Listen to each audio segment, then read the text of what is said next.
ഇപ്പോൾ പ്രിയപ്പെട്ട പ്രേക്ഷകരെ മെഡിക്കൽ കോളേജിലേക്ക് പ്രതിപക്ഷ നേതാവ് വി.ഡി. സതീശൻ, രമേശ് ചെന്നിത്തല, ബെന്നി ബെഹനാൻ തുടങ്ങി കോൺഗ്രസ് നേതാക്കൾ എത്തുന്നതിൻ്റെ ദൃശ്യങ്ങളാണ് പ്രേക്ഷകർ ഇപ്പോൾ കാണുന്നത്.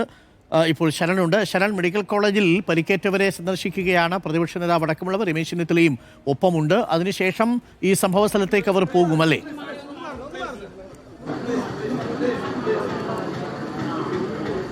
അരുൺകുമാർ, തീർച്ചയായും അത്തരത്തിൽ തന്നെയാണ് കാര്യങ്ങൾ. എന്തായാലും പ്രതിപക്ഷ നേതാവ് വി.ഡി. സതീശനും രമേശ് ചെന്നിത്തലയും രണ്ടുപേരും ഇവിടേക്ക് എത്തിയിട്ടുണ്ട്. അല്പസമയത്തിനകം തന്നെ ഈ പരിക്കേറ്റ് ചികിത്സയിലുള്ള ആളുകളെ സന്ദർശിക്കും. അതായത് ഇന്നലെ 14 പേരെയാണ് ചികിത്സ തേടി 14 പേരാണ് ആശുപത്രിയിൽ ചികിത്സ തേടിയിരുന്നത്. ഇതിൽ 3 പേർ ഡിസ്ചാർജ് ആയിട്ടുണ്ട്. അതിൽ ഒരാൾ സ്വകാര്യ ആശുപത്രിയിലേക്കാണ് മാറിയിരിക്കുന്നത്. ബാക്കി 11 പേരാണ് ചികിത്സയിൽ കഴിയുന്നത്. നമുക്കറിയാം, ഇതിൽ 5 പേരുടെ നില ഗുരുതരമായി തുടരുകയാണ്. ഇതിനിടയിലാണ് ഇപ്പോൾ പ്രതിപക്ഷ നേതാവും രമേശ് ചെന്നിത്തലയും തൃശൂർ മെഡിക്കൽ കോളേജ് ആശുപത്രിയിലേക്ക് എത്തിയിരിക്കുന്നത്. അവർ ആദ്യം ഈ പരിക്കേറ്റവരെ സന്ദർശിക്കും. അതിനുശേഷമായിരിക്കും സംഭവസ്ഥലത്തേക്ക് പോവുക.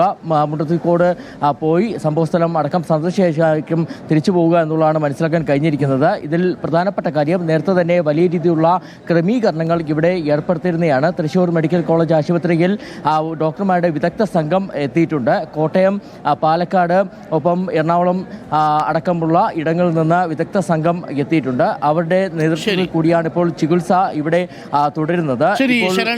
അവരുടെ പ്രതികരണം വരുന്ന മുറയ്ക്ക് നമുക്ക് മെഡിക്കൽ കോളേജിലേക്ക് തിരിച്ചു വരാം. ശരണാണ് വിവരങ്ങൾ നൽകുന്നത്. പ്രതിപക്ഷ നേതാവ് വി.ഡി. സതീശൻ, രമേശ് ചെന്നിത്തല, ബെന്നി ബെഹനാൻ MP അടക്കമുള്ളവർ ഇപ്പോൾ തൃശൂർ മെഡിക്കൽ കോളേജ് ആശുപത്രിയിലേക്ക് എത്തിയിട്ടുണ്ട്.